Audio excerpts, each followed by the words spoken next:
So, good evening, everybody. Presenting tonight's roundup, it's myself, Scott, and the pride of Stowmarket, Tom. How are you, Tom? How excited are you for tonight's week one roundup? Yep, good. Thanks. Absolutely chomping at the bit. It starts with new season, so it's been already a fantastic week. Quite possibly the most games in the first week. 11 games, 36 touchdowns. So, and equally 4 new players, I believe. So we're at the highest level of players playing in the season. So really excited for this. Fantastic. Great to see. So, for those observant individuals on the stream tonight, welcome as always. You might notice we're missing something this week, not just because at least one of our video cameras looks as if we're in the middle of a raging inferno outside in the Canadian wilderness, but you might notice there is no Chris Coe this week. We'd like to think Chris is away enjoying some respite from all things Blood Bowl, including spending some quality time with Mrs. Chris before he returns to the debauchery of next week's Monday night roundup. However, as we all know, Chris, he's probably got several BB teams in his pockets, and he's probably got some unknown victims lined up for a couple of games as well. So in essence, yes, tonight we are virgins of technological streaming as well. And tonight's roundup may suffer a few unwanted praise to Nuffle in terms of gremlins and glitches. But in essence, tonight's roundup is like when you are 16, your mum and dad are away for the weekend and they've left you in charge. And guess what? You've just found the key to the drinks cabinet. So quality may be lacking, but there will be plenty of enthusiasm. So what have we got for you guys tonight? Well, as Tom said, we've got week one review of all of those 11 matches with all of those coaches, all of those touchdowns. We'll be talking about the good, bad, and the frankly amoral. We'll be picking out the highlights and possibly some lowlights as well. In addition to week one, we're going to be chatting about this week's upcoming fixtures, he says again, correct? So if you're in chats and you want to, please, by all means, we'd love your thoughts. What was good? What was bad? What made you smile? What made you salty? So we're also, as well, starting this week, going to be introducing some new topics for everybody. So we'll be discussing the player or players of the week. Who stood out in week one from the 242 players who took the field? What was the game of the week? Which game really got you excited? Which game was maybe less so as well? We're also going to be talking about the bounty target of the week. Who is the player or players that need to start to book their own place in the cemetery? So if you really like someone and you like them that much, you want to put a bounty on their head, start thinking about that now, chap, and we'll talk about that later. So before we get into the detail, a few announcements and updates to keep you abreast of all things ADBBL social as well. So like always, tonight's broadcast is going out to our Twitch viewers and to some listeners. So to all you listeners out there, whether you're in the car on the way back from home, especially to all you lovers out there, you know who you are. This one's going out to you. Some international news breaking as well as we spread our wings across the global Blood Bowl community. We're going to just take a moment to have a shout out. Is that a thing, Tom? The kids and the youngsters, obviously you're down with the kids. I think you're asking the wrong person here. Do people still have shout outs these days? I'm sure they do. Excellent. So we're going to give a quick shout out or hello, a polite conversational hello to one of our contributors on the YouTube, Pat Vander East 7416. We think Pat lives or comes from Canada or the US, and Pat is a great commenter on our YouTube offerings as well.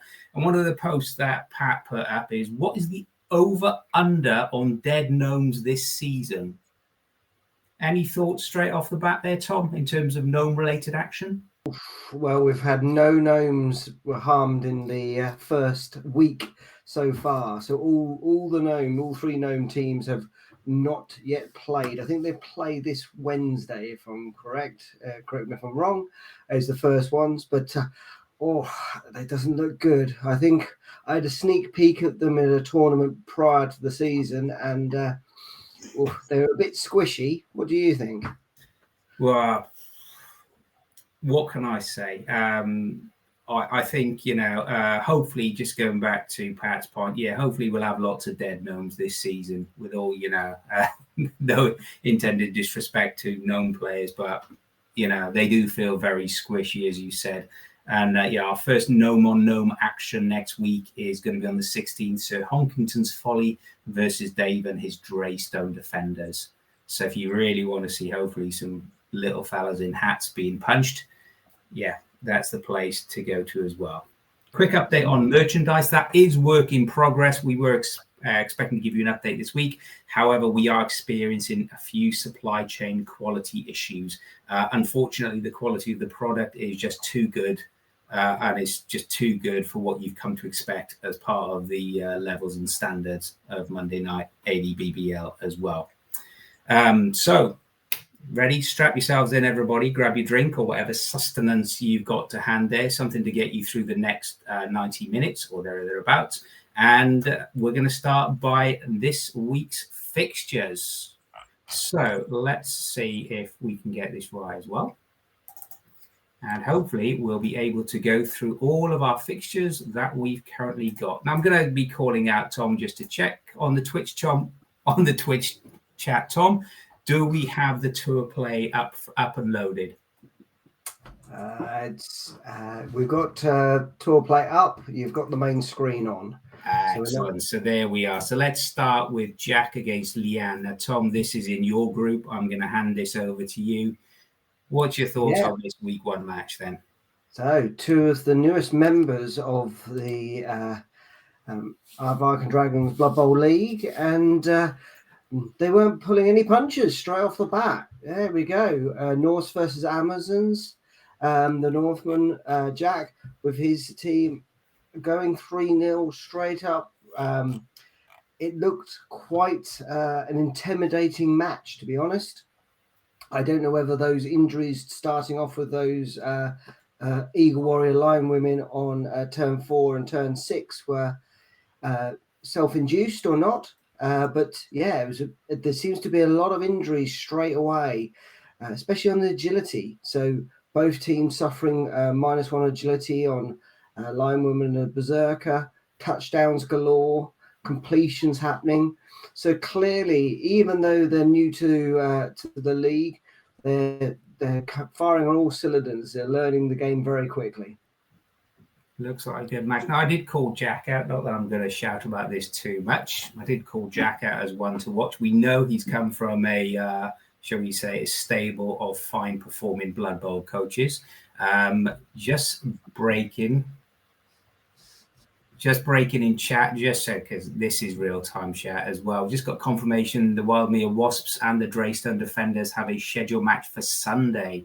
So looking at our first gnome action is going to be imminently soon. So we've got two new coaches then, brand new. We've got Jack and Leanne starting in this league, MVPs, and really for Jack, it looks like it was the perfect start. 3-0 as well, coming in there as well. And Tinkerlills, hello in chat if you're in as well. So 1-0 down. So if you're a coach then, Tom, you've suddenly started either with a 3-0, which is obviously where you want to be at this stage, top of the league.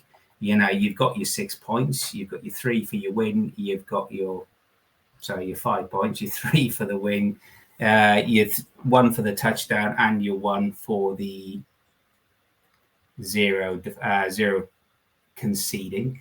Before I check, correct me if I'm wrong, did Jack get 3 casualties there as well? 1, 2. I think he might have done, actually. I think you might be right there. So we'll have a look at that. It's a great start. So if you were Leanne, what would your words of wisdom to Leanne be? Obviously, you're a coach, so you don't want to wish her too well, and you're next up playing her. But what would you say from an impartial perspective, Tom? Well, first and foremost, it'd be interesting to kind of get an understanding of where those injuries came from on her team. Clearly, we don't really know the full extent, unfortunately, with tour play not allowing us to log everything. It could have been, unfortunately, and please, people in chat, let me know or let us know whether the dice were unfortunately against her or whether there was some kind of newbie gremlins kind of playing a part here. As you quite rightly say, I think Jack's had a bit of additional coaching, shall we say, from family members, and neither of which I've yet to meet, and they're both from my division. So it'll be very interesting to play both of them. I think both of them, by the sounds of what others have told me, have very different styles of play. Playing Amazons in tournaments previously, they are very, very good with dodge. They're very agile kind of play. You don't really want to go up against anyone that's a really bashy kind of team, and unfortunately, by the looks of it, that may have happened here on this side of things. Oh, we're told that the actual the couple failed dodges were for the injuries in chat. So thanks for that. Thanks for that information. So that, by the sounds of things, it was a bit of Knuffles dice kind of, unfortunately, helping out Jack and the Norse on that side of things. It is. So, and sounds like Leanne definitely incurred the wrath of Knuffle for her first match. What we'd say is, well done, Jack. Great start to the season. Leanne, we've all been there. We've all had the first turn bump as well.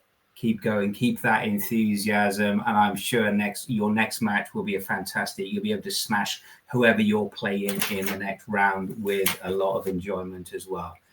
Can't think who that would be. I'm sure we'll come on to touch upon that next time as well.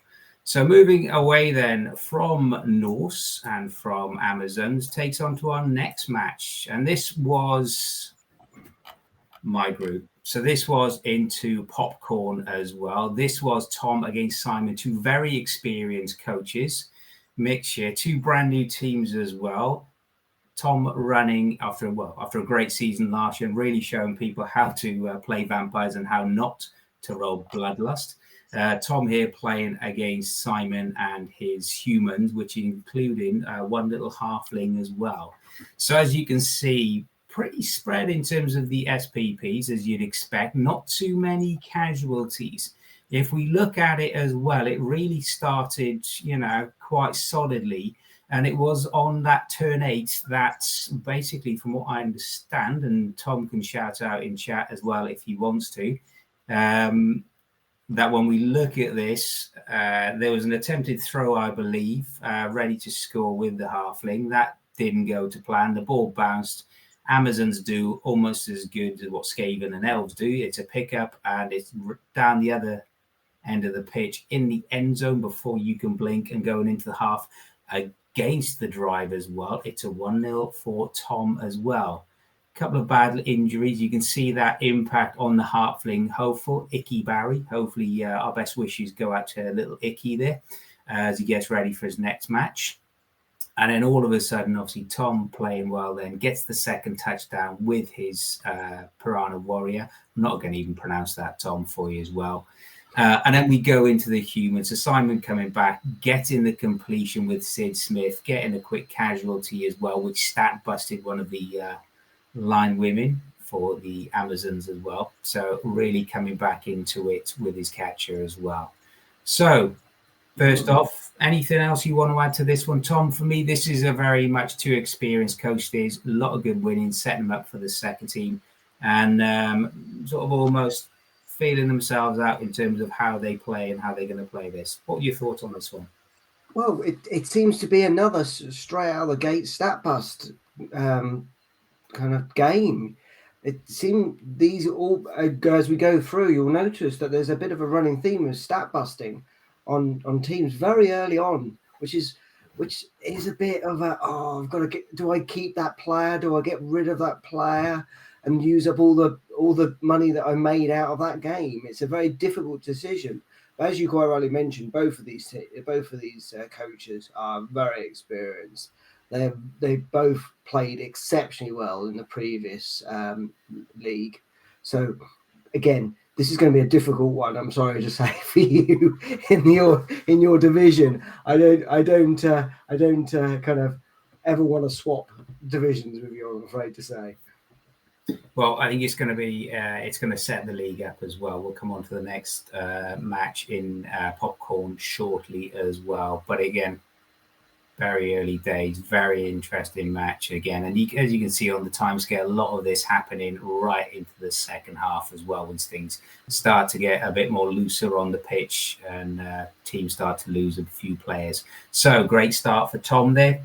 Obviously, Simon, it's going to be interesting in terms of how he approaches it now. Knowing Simon, it's going to be throwing that halfling or any other halfling he's got ready as he looks for his second match as well.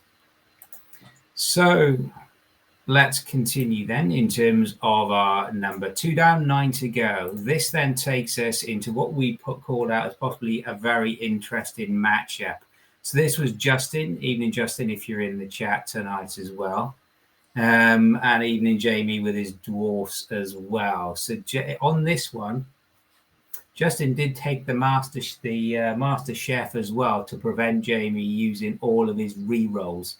And if we look at the actual match, yes, it was the 2-1. Doesn't really tell the story, because it's not just about dwarfs, if you look at that, coming up and inflicting a lot of pain on those halflings.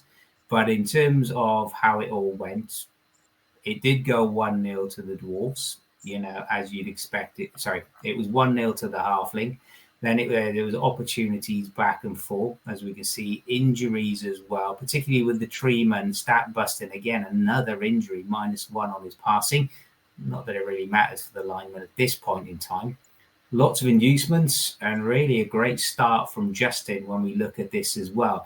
And then the tide seemed to turn, and then the dwarfs are coming back as well. And even looking at that touchdown, which I believe it was with a dwarf passer as well. As you can see, the dwarf runner pass into the dwarf slayer, getting that touchdown as well. We go into second half, and again, you've got another casualty from Deeproot really earning his place in terms of a bit of meat on the line, or tree or wood on the line there for those halflings in particular. More badly hurt. So this was really going back and forth again. And then it seemed to be that then the dwarf seemed to turn it around as well. We've then got to a point in the match whereby if we look at the last turn 16, touchdown, and I believe, again, this was on a passing, I don't know if he's got it there, but I believe it was on another pass as well to get this dwarf runner in turn 16. What's your thoughts on the match, Tom? What's your thoughts in terms of how this sets up both coaches for the rest? Does this give Jamie momentum going into match 2? Does it give Justin a bit more of a hill to climb? Well, I don't know, really. I think Jamie was potentially expecting a little bit more out of this one. Halflings are possibly quite squishy, and as it shows on door play, halfway through the second half, I think the whole idea of touchdowns and everything got forgotten about, and it just got into an actual let's just injure as many players as possible on here. Amazingly, as we see with the amount of injuries that Justin's got, none of his team are going to miss next game. And ironically, again, stat bust, but on the dwarf side. So I think there's going to be some long, hard looking in the locker room as to what happened, what went on. How can I play this differently? Because as we all know, everyone has to play each other twice. So it'd be interesting to see what the score is in the second matchup between these two. Interesting comment from Chris in chat as well. Evening, Chris. Shouldn't he be with Mrs. Chris? But there you go. That's another conversation for another day anyway. Made the comment, something about dwarfs not being dwarfs in this league. First Elliot dodging everywhere, then Jamie doing 6+ passes. Love to see it. Are we going to see Jamie continue this very almost bohemian type attitude in terms of dwarves? Is he looking at those dwarves and thinking they could really be Skaven, small, agile, and just throwing it around the pitch everywhere, doing whatever it takes? I'm right to say that is a redraft as well, those dwarves. It is, and he's in the first match, he's gained 19 SPP as well. So clearly, looking at the halflings took a heck of a lot of inducements, including Deeproot. So there's 2 trees on the pitch, a halfling master chef, and I'm sure someone can correct me in the chat that came to good effect by taking away re-rolls from those dwarves, I as believe it well did. as I believe it did in the first half, not necessarily so in the second half. And I believe there was an opportunity for Justin to get a one-turn touchdown, or to get back on parity, as it were, or get back in the lead, I should say, rather, when he was a 1-0 situation, which unfortunately didn't go to plan as well. So again, early days, only match one of what's going to be a very long 9-week campaign. So looking forward to this one as well. We did say last week, is it going to be a bit of a challenge for Justin to get out of this? And I think all of us did call Jamie out as a bit of a favourite. So I don't know if Jamie has taken any upgrades, but it'll be interesting to see how he spends those 19 points into the bag as well. Yeah, just a quick one on that. He's got a number of big players, runners, the blitzers, troll slayers, all with about 3 to ranging between 2 and 5 SPP on them. Clearly, that's something that he's looking. Also, he's got one dwarf blitz with guard and a mighty blow.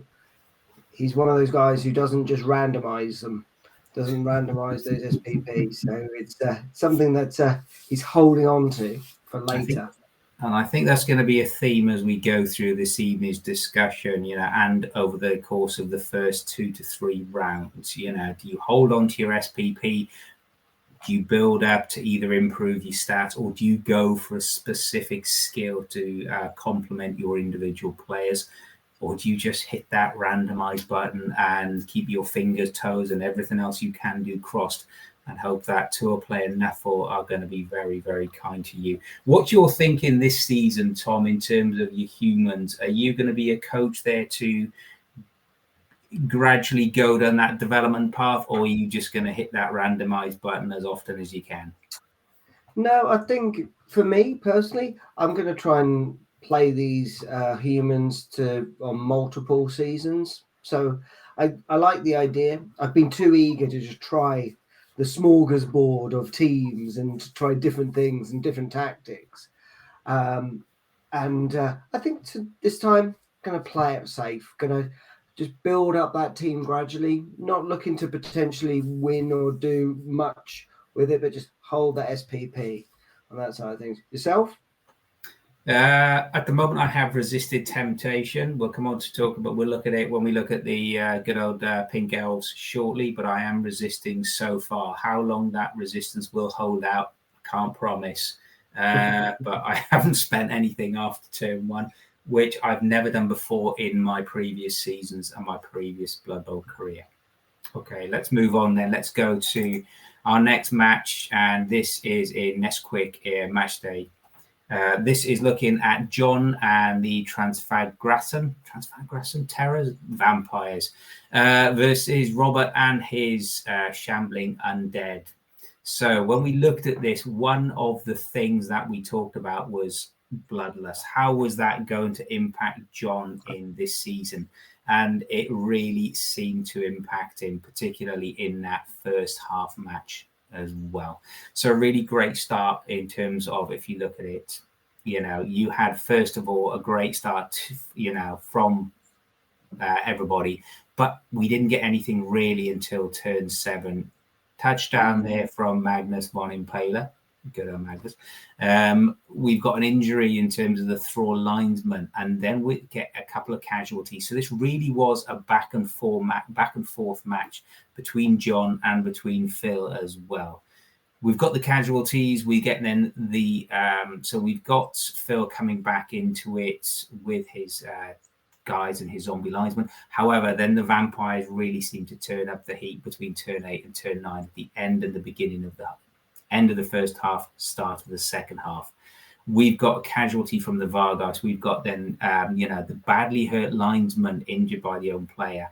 We've then got Magnus, then hero 1 minute with a touchdown, villain the next, as he gets sent off as well.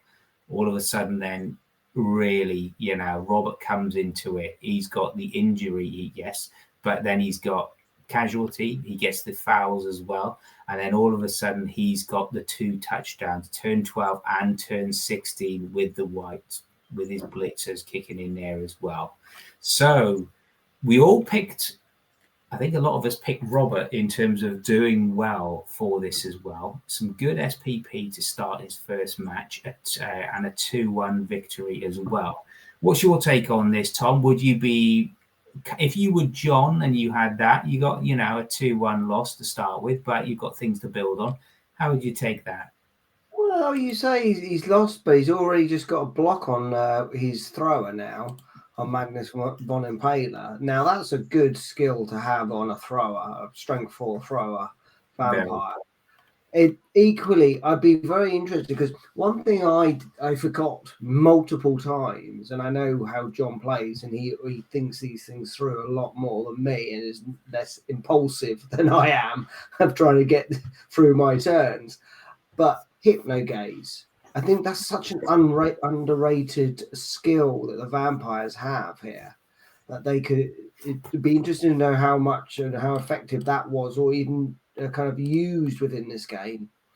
On the other side, Robert, we know that Robert loves to smash. We've seen him pitch clear a number of teams in previous seasons. And this is obviously a team that suits his style of play. I know he didn't have the best time last time with the Goblins. Here, he's settling straight back into the old groove, so to speak, with the way that he plays on here. He's managed to take that touchdown in just before the first half was over. So yeah, that's fine. It's all right. It's okay. I'm just going to continue my tactics. So again, these two are well known. They know how to play the game, and they're obviously just settling themselves in for the long game. Looking good. So Robert's really starting hope as he means to go on, getting that first win under his belts. So well done, Roberts. Good start to the season. So we're going on from then into one of our new coaches and one of our, so we say, wouldn't say older because that can be misconstrued, more experienced coaches. Yes. Boo. This is Chris in terms of boo. So here we go. So now we have the experienced old head, the Acredes, the man, the myth, the legend, the Hudor Hellions and the Old World Alliance coming up against Luke and his Nurgle fetid feet. So this looks obviously at this top 3-0. You look at the SPP, okay, didn't get the cash, but a good start to Acredes, especially as I don't think he was sort of backing himself to get out of the group as well. Now, that could have been psychological warfare in its early days. But if we look at the match as well in itself, we can see there were a lot of things going on as well in this. Feedback from Acredes, and we'll come on to it because I know this was the first of a double header that Luke played. So when we look at the second match as well, he did really, really well. So we've got a touchdown after turn 2 straight away from the human catcher. From what I understand, there was a very aggressive start with Luke, and I think this is going to be one of the themes that we'll see. Hellions more like Smellions. I think we've got a very aggressive person in chat today. Maybe that person might have been drinking a bit too much rum. You never know. But one of the words and one of the descriptives that I've, from looking at Luke, he's going to be a very aggressive Blood Bowl coach this year, which is only a good thing. So despite putting everybody on the line, the ball went behind catcher, as they all do with that movement, went round, picked it up and got in there as well. So we've seen that. We've got some very solid punches from a tree man, but then we've obviously got casualties coming back from Nurgle, as you'd expect. Second turn with the touchdown as well. But it still keeps happening. And here's a name to keep an eye out for sports fans. We're going to mention this player several times on this transmission, and I suspect in future broadcasts as well. Wart the Pestigor. Comes up with a foul and then gets sent off straight away. Fantastic stuff. Only on for turn 12, but that's all you need him for as well. But still, Luke is giving it in terms of dishing out the fouls. The human catcher obviously comes on, not just to wrap it up, given that 3-0 on turn 15 as well.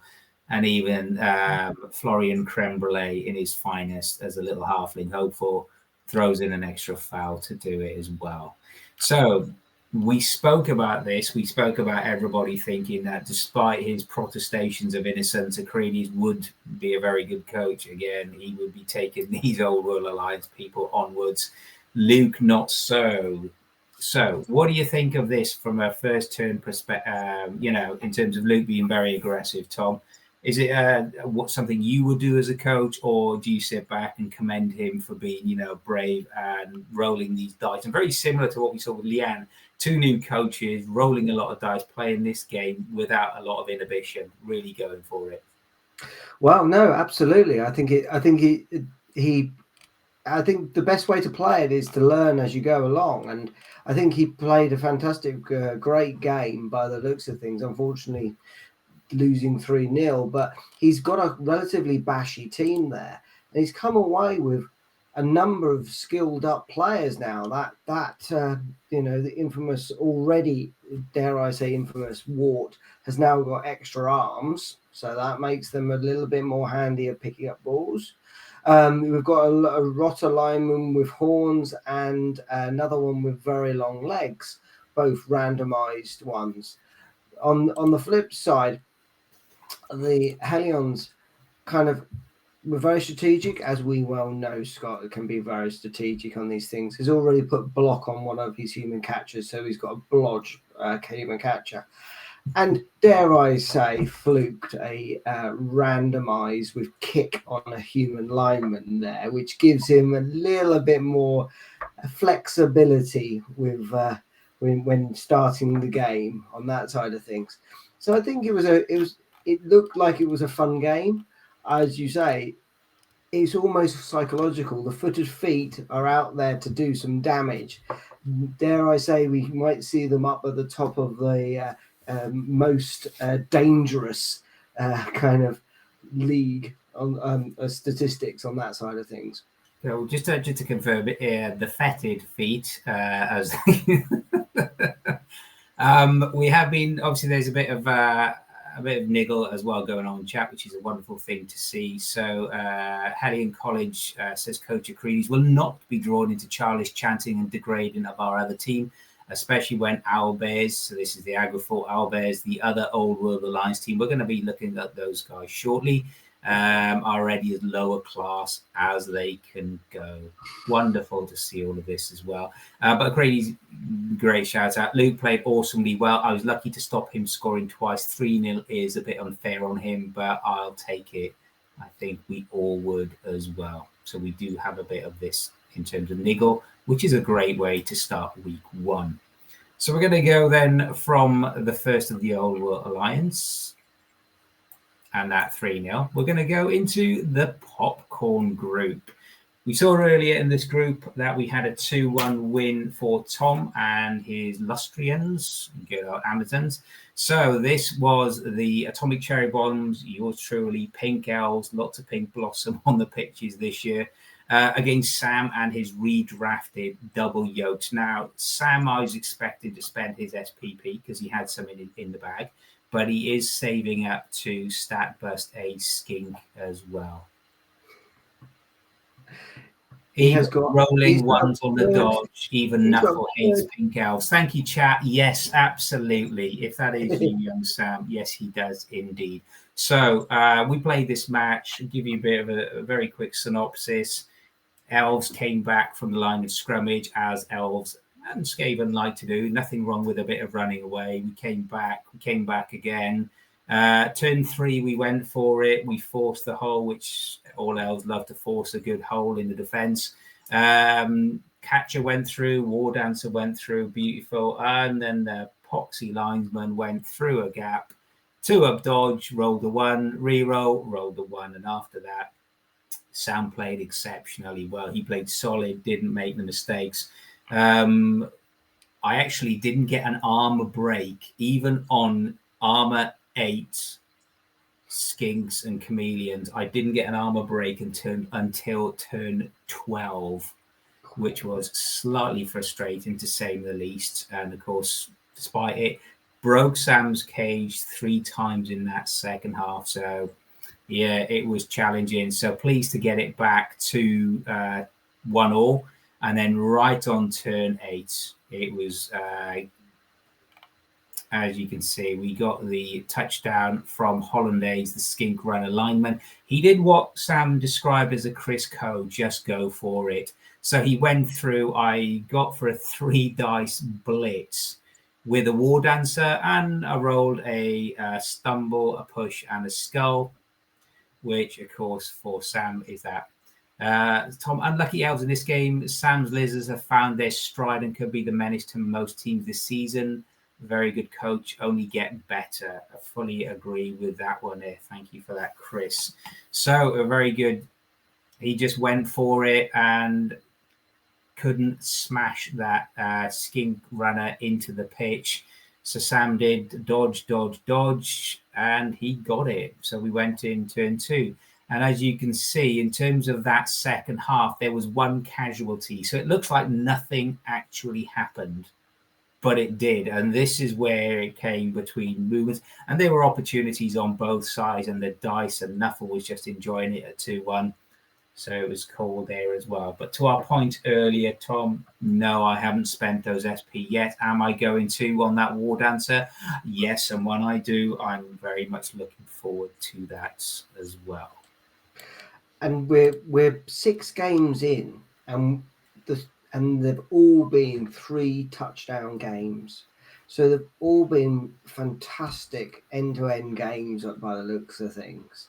And it does seem that yes, there's some 3-0 wins in there, but a lot of the these rematches, because I know you played Sam in the last season, very, very close. They are very, very close. So it's all to play for still. Yeah, Sam's done really well. Not that I want him to give me a quote on putting a driveway in. That's another story, and I don't condone bribery or inducements or manipulation of favours. But Sam, 2 seasons ago, when he was playing his Orcs, he switched to the Lizard Men last year, really getting to play and feel for those Lizard Men as well, and how to get that. And even though we had pouring rain, lots of bouncing balls on pickups, he did it solid. He did a really, really good job of that as well, which was How did your team mascot play out? So what was that? How was his? How was your team mascot? Did it work or not? My team mascot, it was more. It worked on the one. It worked in the first half, and I believe I failed it in the second half. Okay. So, for a free reroll, when you're Wood Elves, when you don't have anything. On the good news, I do have an APOC now ready for my next match. So that's what I wanted. That's what I do. Someone actually asked me during the week, we were talking about the starting rosters for Elves. And I said, yeah, I've gone with the classic 2 War Dancers. In the future, would I possibly go with 1 War Dancer and 1 Thrower to farm a bit of SPP? I don't know. Just love those War Dancers so much. And I love them because other people hate them so much as well. And Elf shenanigans are their Marmite. People love to hate it or hate to love it. So that's where we are. Enough of pink elves and leaving trails of debris all over Scott's pitches. Let's move on to our next match. So this was the double header. So Luke, straight away after that opening match against the Creedies and the Old World Alliance, went straight into a Nurgle on Nurgle action against Nick, who's coming back this year, dropped those Skaven, gone onto the Inglorious Bastards as well. You want to take us through this one, Tom? Yeah, so clearly playing 2 games in a row paid off for Luke. So he learned a few little lessons with his team. Straight away, unfortunately, had to bring in a journeyman from the previous game, but scored almost straight away in turn 3. It's got to be straight away for a Nurgle team. They don't really walk that far, And it was interesting to see Nurgle on Nurgle kind of thing. So the pitch, you complain about the pitch being covered in pink. I think it's been covered in other stuff by now with the rotting stuff that's coming out of this lot. It was an interesting one that there was lots of fouling. Clearly, there was lot of fouling going on here. Some people just don't learn with the fouling, but get away with it, which is always. I don't know about you. I always suffer with fouling. Every time I foul, it's either the second or the third time I foul, I get doubles and I'm off. I've got to a point in my career I don't even look at fouling unless it's right at the end of the match. I'm just completely risk averse when it comes to that. One thing though, key thing on this match, when I did look across, because it was on the pitch next to myself and Sam that we just looked at a few moments ago, it was really a lot of players around that center point as well. So there were a lot of punches and happening.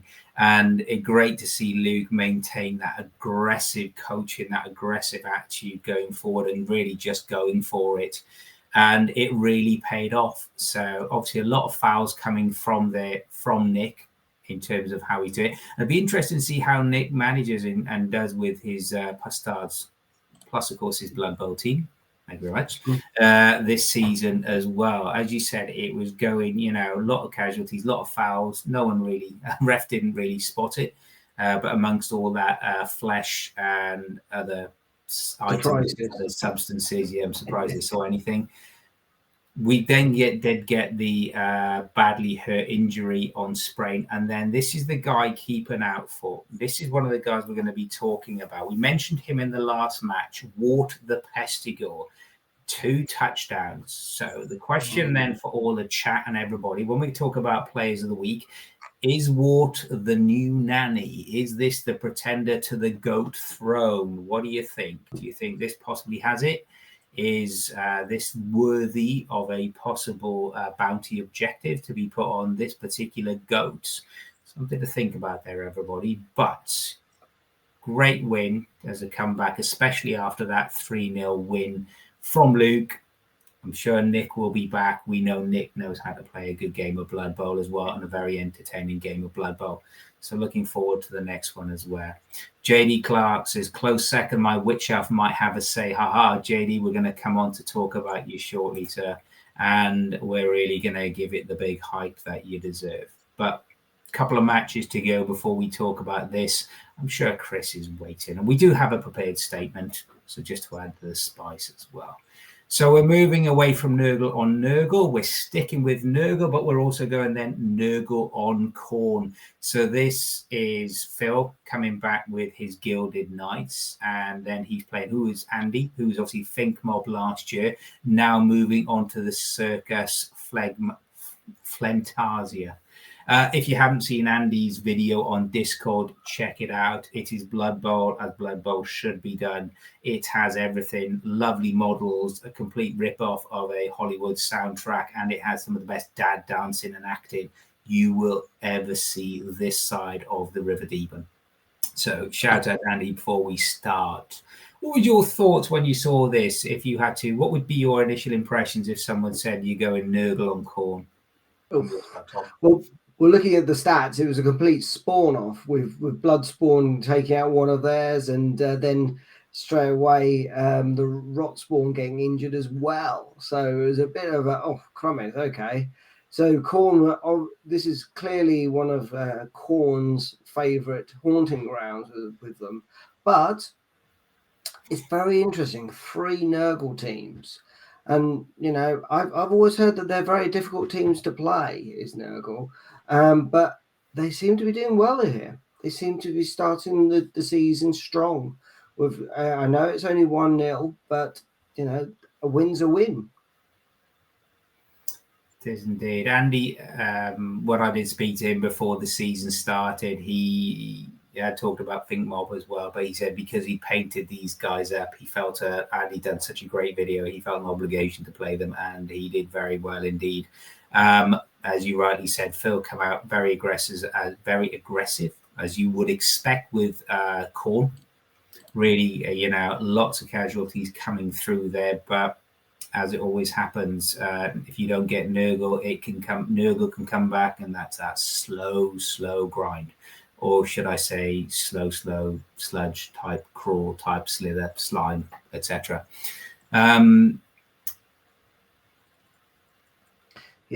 Sorry, Chris is trying to distract me with comments about how he's in a group of super strong competitors. Yeah, we'll come on to talk about that shortly, Chris. But I think for this one as well, we've got 1-0, great solid start to Andy, close match, eagerly fought over as well. I'm sure Phil will be back as well with his Corn guys as well to really start giving people a bit more in what will be Spike Mag, a very, very strong group of coaches.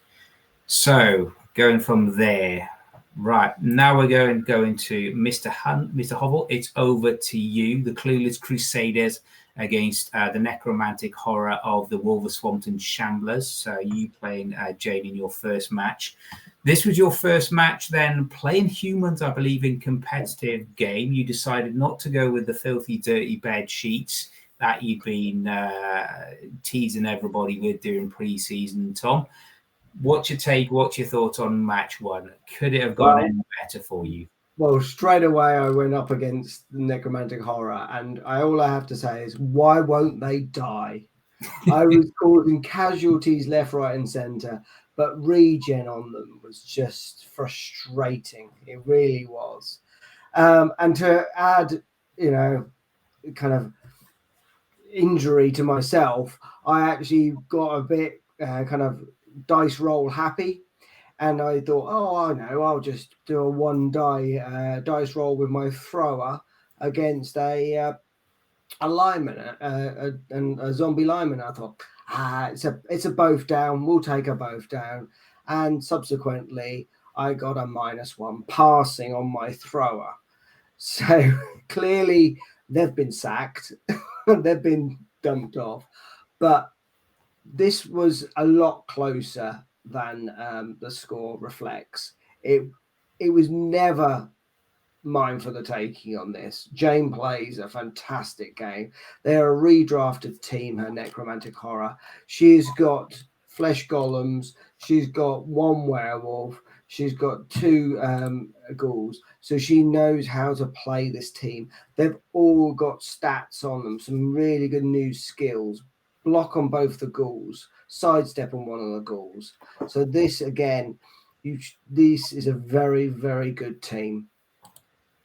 So you took Carla Von Kill as part of your 240k inducement package there as well. Was Carla the difference then? Did she make Did she make that impact you were hoping for? Did she push you towards that victory? She was instrumental on keeping her deep. So basically, I had her right at the start on the touchline, and then rather than racing her forward, I kept her back, and she was perfect for that. I let the rest of my team move forward, but kept her back. And numerous times I had to have her leg it to one side of the pitch and then to the other side of the pitch to stop the werewolves and the ghouls trying to score. So it was a very, very difficult game. Equally, I took a little tip from the third member, Chris, talking about team mascots. That was brilliant. It worked. I used it in both kind of both halves, and it worked a dream. So it gave me 4 rerolls with my team. So that to me was definitely worth using. So the 4 rerolls plus Carla was sort of gave you that parity and that little bit of extra to get past the necromantic as well. Comments come in there from Jane as well in chat. Evening, Jane, and always fun and hoping the casualties was noping the casualties was the best bit for me. Always good to do that with regen. Carla was very annoying. She did her job then. So fast and missed a possible chance on the corner, underestimated that speed. So other coaches, if you have a couple of what was the price on Carla, by the way? Is she 150k? What's the price? She's going to be with 240k. You've got inducements. Mascot is 30, I believe. So what's Carla? 150k? I think she might even be like a 210. Okay. So if you've got a couple of 100K in terms of inducements, you want someone strength 4 who, I quote, according to Jane, is very annoying, then good luck to it. And then what's Chris? Scary skills coming on Jane's Necro team. Hope to avoid them in every playoff. Absolutely. They are frustrating. 210, just for the thing. She's 210. And again, this is an interesting point because I didn't really I had enough for some relatively average inducements before the game. Yeah. But then Jane suddenly started putting block and sidestep on a few on her ghoul runner, which again, as we know, boosted up her team value, which then allowed me to get it. So it was a bit of a fortunate situation. Yes. First time chat as well from Luke. Evening, Luke. Hey, or will the VOD be available on the channel as one to catch up? Absolutely. It will be on the mighty The U of the Tube. And you can come back on Twitch and watch it at a later date if you have nothing else to do and you got no forks to stick into your leg or anything else exciting. So, yes, all this to look forward to. Anything else you want to add to the mighty clueless Crusaders before we move on to what is going to be one of the hot matches of the week that we're going to talk about? Yeah, Tom, now's your opportunity. Your first win. Are you on track? You said you wanted to win 2 if you can get, Yeah, I'm on track. So all I need to do now is win another game, and I can sit back and enjoy the rest of the season without any fear or worry. Done. Excellent. So you heard it here first, Blood Bowl fans. This is what Tom wants. He's halfway there. He just wants the 2 wins, and that's it. He doesn't really care. So there you go. Everybody else in the group, that's give him one more victory, and then he's done for the season until season 8. Okay, let's jump to where the action is. I know both coaches are in chat, and I know this is one. We were looking for a good game. We got a fantastic game on this one. This is Spike Mag. This is the first match of the season for both coaches. JD and his Doombringers. Evening, JD in chat, and evening, Mr. Co. We know you're out and about. We know this may be a little bit painful for you, but you've got the Agathor Owlbears as well. Now, we do have, Tom, I'm going to hand over to you. We do have a pre-prepared statement on behalf of Coach Co. Yes, absolutely. Yes, clearly he wasn't able to talk or up for questioning, but the statement is that our Bears started their season the way they plan to continue it, playing entertaining Blood Bowl. Would we have liked a win? Yes. Would we have liked to a bit better result of the Hellions? Yes. Would we provide our fans with more entertaining experience than the Hellions? Absolutely. And it continues. But for the conscience of time, I think this game was one of those games where I was playing next to it and I kept looking over going, how quickly are they getting through those returns?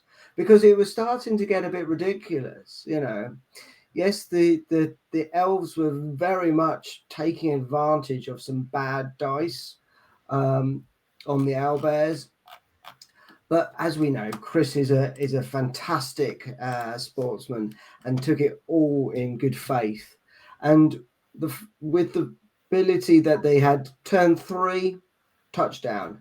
Then there was a bit of a silence, a bit of a gap. Things started to settle into the game in the first half. Then straight away, on turn of 7, it's a touchdown. And then another 1-turn touchdown at turn 8 before the end of the first half.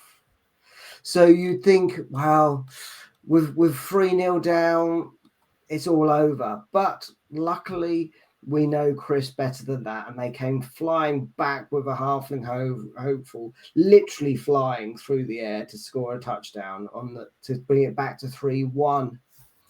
It then started to get a bit of a kind of a passing game, so clearly JD was starting to get a few SPP on his team by a number of completions between his runners. And then his witch elf got involved with scoring the 4th touchdown. At the next turnaround, it all started going a bit crazy. The weather started to get involved. So straight away, it was a blizzard. Yeah. Which is, it's nightmarish. At the best of times, trying to pick up the ball and move the ball around in nice weather, but in a blizzard. But again, that halfling hopeful comes flying through the air and scores the 2nd touchdown. Changing the weather, the sun came out. But unfortunately, that halfling hopeful got injured. So we can see that this was going backwards and forwards. And if you want, this is live, or this is available on our Twitch and will also be available on our YouTube, because it was the game to be recorded on that. I think that both teams, regardless of the outcome and the score, had a fantastic game. They thoroughly enjoyed it. I think you're right, Tom. I think this shows one, at times Chris has maybe some would say an unhealthy obsession about throwing things across a pitch, and I'm not talking about the balls there as well. So that was it. And really, JD taking every opportunity he got to exploit them with the speed and the edge for those elves as well. Some great comments coming through in chat. Chris talking about himself as, I believe, sorry, apologies, it was Phil mentioning it about Chris possibly being, I'll start in proper order, actually. So Chris talking that the owlbears are here to entertain, and that's all we will do. Acreedy's not impressed by that as well. Phil, Chris is a fantastic sportsman. He hasn't played me yet. So we are going to be looking forward to a bit of family salt when that comes around as well. But in coming, JD, it was an epic game, same in every game, please. To have 7 touchdowns. Some of us are lucky to get 7 touchdowns in the season. So to see 7 touchdowns in a one match, a fantastic thing. Kudos and shout out to both coaches as well for playing this one so well. And it also brings us on, as you look at those winnings there, 100K, 100,000 gold pieces for JD as well. JD, question that we've touched upon as we go through tonight's Tuesday night roundup. We talked about whether you hold fast on your SPP, whether you look to build to a plan and upskill your players as you want, or to increase their stats. You went for it, and I take my hat off to that. Fantastic. I usually do that most times as well. So you hit the button, you rolled, you got a few interesting ones as well. So let's just bring up the team. So with all of those, then you got sure feet on your assassin, sure feet on your runner. So I'm assuming if you're going to be sprinting, and then you did random on all but your witch elf. Hey, going to give someone block, give it to the witch elf as well. Shadowing, diving catch, I suppose, if you are going to start moving toward more of a catching one. You've got 2 players that would dump off as well, so that could be complementary. Just a quick yes or no. Are you happy, if you put that in chat, JD, are you happy with those skills? Was Nuffle favorable to you? Does it give you a good thing? Does it give you a good base of skills to build on? And equally, what did you buy? Because your treasury is empty. So clearly he was spending out as well. He's got, what was he got? 160. He's got 12 players for next time as well. He's got 2 witch elves now. He's got 2 blitzers. He's got a second witch elf. Yeah, he's got it as well. Okay. Yeah, he's got his second witch elf. So everybody, we have been warned. There they come. Dodge, frenzy, and jump up as well. With jump up and movement 7. That is potent, and love to see it. And obviously adds 2 on all of his dark elves as well. Definitely a division to look out for. Acreedy says the only thing better than a dead elf is a defeated Agrafor team. So I'm assuming then, Coach Acreedy's, if you could have an Agrafor team with a dead elf, that would just be icing on that cake. Okay, from this, obviously JD is looking to push on. Any words of encouragement or just blatant mockery towards the owlbears there, Tom, before we move off this one? Oh, wow, the score says it all, really, doesn't it? I don't think you can. there's no point kicking a person when they're down, really, is there? Well, there is. This is Blood Bowl, so now's the opportunity to. Yeah. As I said before, every time I foul, I always get sent off, so I'll be good. Excellent. So neither of us are looking to incur the wrath of Nuffle this evening. Okay, that then takes us. That's 10 matches down. Let's go to match number 11. So last year's returning champion, Elliot Smith. Obviously, Elliot did incredible things last year with the numpties. There were conversations about would the numpties return, would the numpties be replaced by the gnomes, the numpties. In the end, Elliot didn't. He went down the dark path. He went to the necromantic horror. And first up was Graham with his redrafted toxic runners, good old Skaven. So started off, if we look at this match, all the thing, classic Skaven. If you're going to be a Skaven coach, something to say about scoring, on turn 2. Nighthorn, the gutter runner. I just call him Checky because Trutch, whatever it is. So Checky, the gutter runner, turn 2 touchdown, looking very good. He gets the throw, he gets the touchdown straight away as well. I was actually in store for this, and as you can see, all of a sudden, things started to go a bit. So you had a blitzer who was injured. You also had a KO in terms of a gutter runner as well.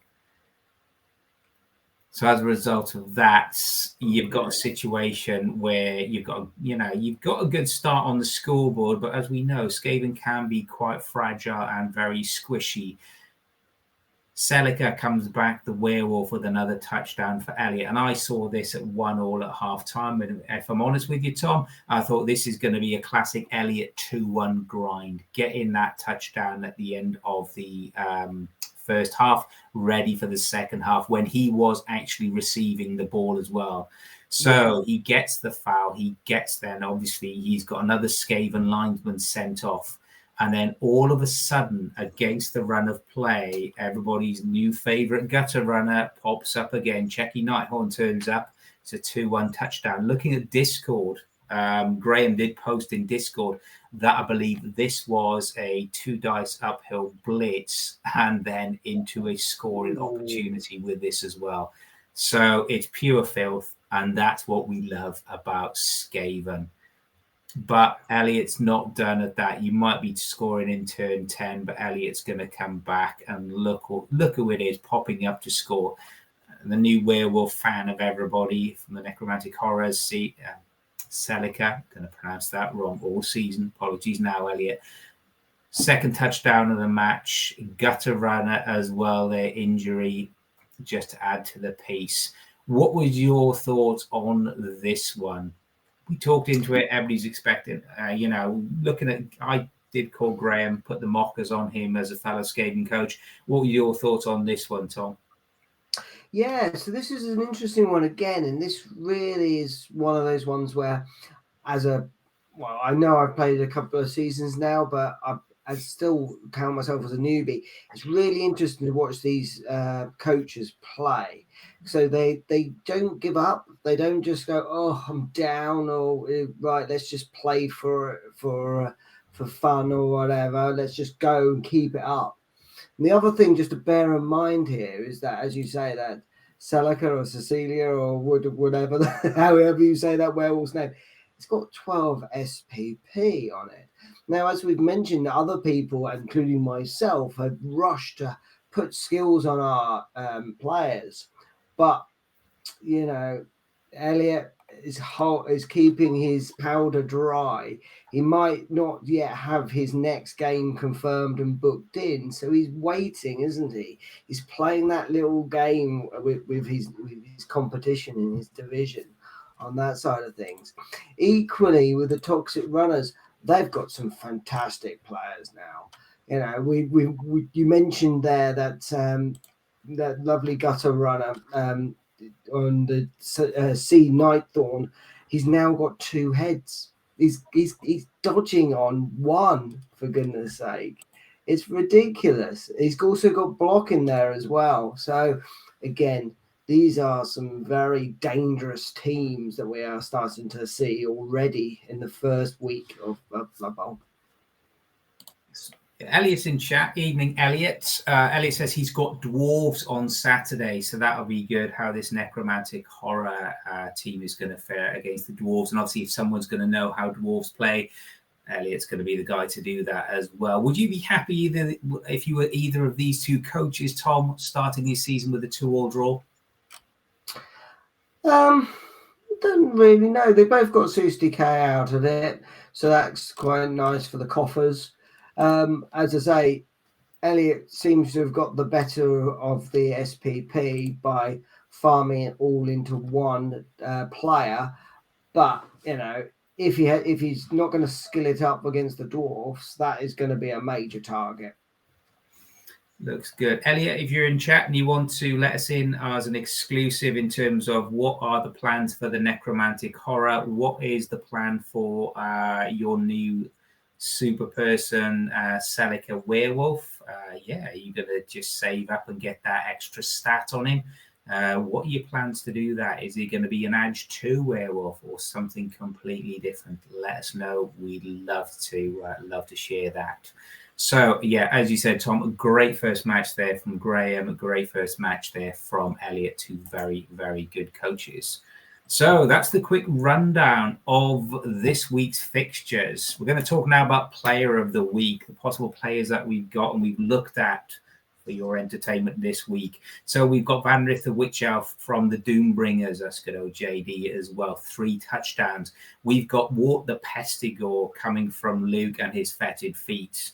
His team, if he's got any personal medical problems, I'm sure we can help out and put him in touch with the right people. But in terms of his Blood Bowl fetid feats, Wart the Pestigore, 2 touchdowns, 1 foul, is Wart the new nanny.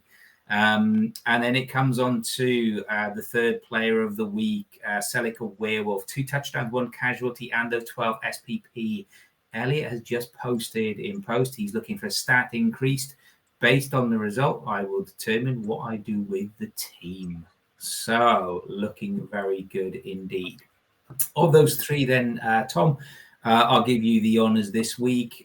Witch Elf, Pestigore or Werewolf? Who gets your player of the week? Oh, I think for me, I'm going for the new team. I'm going for the what we've always classed as potentially the new nanny with good old Wart on my side. So you're going for Wart the Pestigore. I'm going to go for JD. I think Vanrith the Witch Elf, any player who scores 3 touchdowns in a match, that's a big shout out. So if that was the player of the week, your player of the week, what was your match of the week there, Tom? So for me, it's got to be the Doombringers against the Owlbears. That just watching it live and also having a rewatch of it on the stream, it was a one of those games where both players were both teams were just having a great time, regardless of the score. It was end-to-end fun. Yeah. Excellent stuff as well. And Luke and his fetid feet. Luke, regretting the team name. Luke, though, this is we're going to have miles of entertainment out of this season. Wart is destined for great things. We shall hope and see. We'll see if Nanny has everything to say about that as we progress through season 7. So that takes us to match of the week, though. Fully agree, Tom. I think the Doombringers and the Agafort Owlbears, rather, 7 touchdowns, everything in there, the weather changing, people coming on, people coming off. It's what this game's all about. So we've talked about player of the week. We've talked about match of the week. We're going to talk about a new one then, bounty target of the week. So what we're going to do here is have a very quick discussion about what players should be nominated as this week's bounty. Who should you be looking at pounding them into the dirt so far deep that even their APOC can't dig them out again? If your player is nominated, don't be upset. Look at it as it's intended. This is the sincerest compliment the Blood Bowl coaches can give your player. They hate them that much as well. So, no drum roll, no cheesy intro. The bounty of the week that we're going to stick with on, and we will put a voluntary prize in Discord as well, possibly later on today. But we're going to go for Check Crutch Nighthorn of the Toxic Runners. This is the gutter runner. Tom mentioned a few minutes earlier. Gutter runner, so we know he's movement 9, he's got edge 2, he's got dodge built in already. This one already has block, and now he's got 2 heads, so edge 1. He's there for the taking. What's the bounty going to be? Is it going to be a dice? Is it going to be a sausage roll? Is it going to be something of even more intrigue? We don't know, but we'll let him know. And look at that. This is the sign of a class player. Elliot said he possibly died on Sunday, but was Apo saved. So this rat deserves that. If this title has ever deserved this week, Tom, what do you think? Yeah, absolutely. I agree on that. Yeah, it's gotta be that one. So yeah, the target has been well and truly painted on its back. So we'll see how it goes. See how the next game plays out for it. Cool. So let's take that opportunity then. Let's jump on to see what have we got coming up this week in the calendar, what's booked, what's going to be happening. And again, a reminder, guys, if you do fancy putting a bounty on old Checky, good old Toxin Runners, Gutter Runner with Graham, or any other player that you've learned to love and despise in equal measure, by all means, put it onto Discord, let one of the team know, and we can put that on there for you as well. So tomorrow, yours truly back on the pitch, playing Simon and his humans. So that'll be a very interesting one. No, I'm not going to be spending those SPP ahead of tomorrow. So just to let you know that, Simon. I can't do it, Tom. I can't. I would be cursing myself if I was to, and I'd get something like defensive or, on a war dancer, which is what I don't want to do. So I'm not going to risk it. I'm going to stick with, I've got my plan. I know what I want to do. So fingers crossed we'll do. So that's going to be on Wednesday. We've then got some additions as well coming on to that as well. So again, guys, if you haven't booked it on Tour Play, fill in the details and hopefully we can get this up sooner, up to date. So we've got the full list. Thursday, James starts his season with his Ogres, redrafted from last year, playing John and his vampires. Will John continue his bloodlust or not? My apologies, Tom, I didn't let you comment. What's your thoughts about tomorrow in terms of humans, elves? Any preference or just as many casualties as possible? It'll be interesting to see. Like I say, it's an interesting one. You're relatively evenly matched, I think. I don't think Simon can get very much inducement against you on that. You're 970 against 1050. I wish you all the best. Even though you are playing elves. That's very kind of you to say. I think it's going to be very interesting. Hopefully I can't roll as many failed armor breaks and as many ones and dodge ones, reroll ones as I did against Sam, but I will try my best, Simon. Just got to keep out for that flying halfling to see if he's back and he's going to be thrown on the pitch. Go and then jumping back forward again to Ogres versus Vampires. What's your thoughts on this one, Tom? Yeah, so this is the Ogres coming back for a second season. Again, we know James, he's a very good player as well. So he knows how he's put break, tackle, guard, block, and his break, tackle, and brawler on some of his Ogres. Against those Vampires, which have now got a block thrower. It's all to play for, to be honest. It'll be an interesting matchup to see how the Vampires play against Ogres. They're two teams that are very different to play against, so it'll be a good game to watch. Yep, agree. Looking forward to that one as well. So that's our Thursday match. Amazon against humans, the Clueless Crusaders against Leanne and her Scythian war machines. I believe that's been postponed, Tom. Is that correct? It has, unfortunately, due to unforeseen circumstances. Yeah, it's just that's going to be postponed for another time. So unforeseen circumstances, you're not running scared, just to confirm that in case there are any who wanted to comment. No. So yeah, I'm looking forward to playing against any of the teams, and I have to say, just looking and seeing all of these matches being played is fantastic. It's such a tight set of coaches. It's been some really good matches that we've seen so far. Excellent. So we've got 2 matches here at the moment lined up for Friday. We've got Plague Brigade. So we've got Carl and his Skaven. If you haven't seen Carl's Skaven, put down the Warpstone Pick Up Blood Bowl intro video on Discord. Please go check it out. It is exceptionally good quality. Carl, again, take the cap off to you, mate. He's playing who was known as, good old everybody's, the coach's coach of the season last year, Mr. Scott Norman and the Flamingos.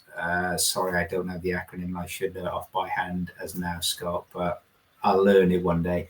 So, two coaches with their first match of the season. We obviously said about the Goblins being up against it. We've got Skaven as well. What's your thoughts, Tom? Yeah, so the Flamingos, they're even more flamboyant now. I hope them and wish them all the best. I think if they start as good as they did last season, they'll be amazing. And as you quite rightly say, if we maybe one of these Monday night ones, we can maybe even show that video, because I think it's exceptional. Very, very good video. So it's going to be a tight match. Unfortunately, I think the Plague Bearers Plague Brigade are going to get that on that side of things. But we always know there's going to be some fun when there's goblins involved. And something I just want to check. No, I didn't think so. As we can say with Carl, Taroga or not Taroga? That is the question. And we have no Roga coming in for the Plague Brigade next match as well. So that'll be an interesting one, how the Goblins react to not having a big guy to worry about as well. Talking of big guys, that takes us on to the Double Yokes back with their Crocs and all their Sauruses as well, taking on Tom and his dodging Amazons. From my group personally perspective, I just hope they just have 11 casualties each, and that would be a fantastic result for me. I somehow can't see that as well. It'll be very, very interesting how Sam plays this, very similar to the Elves. What can Tom do in terms of possibly exploiting the holes as well there? So yeah, looking forward to this one. I think at the moment I say Sam is slightly favourite just because he's got all of those strength 4 players as well. What do you think, Tom?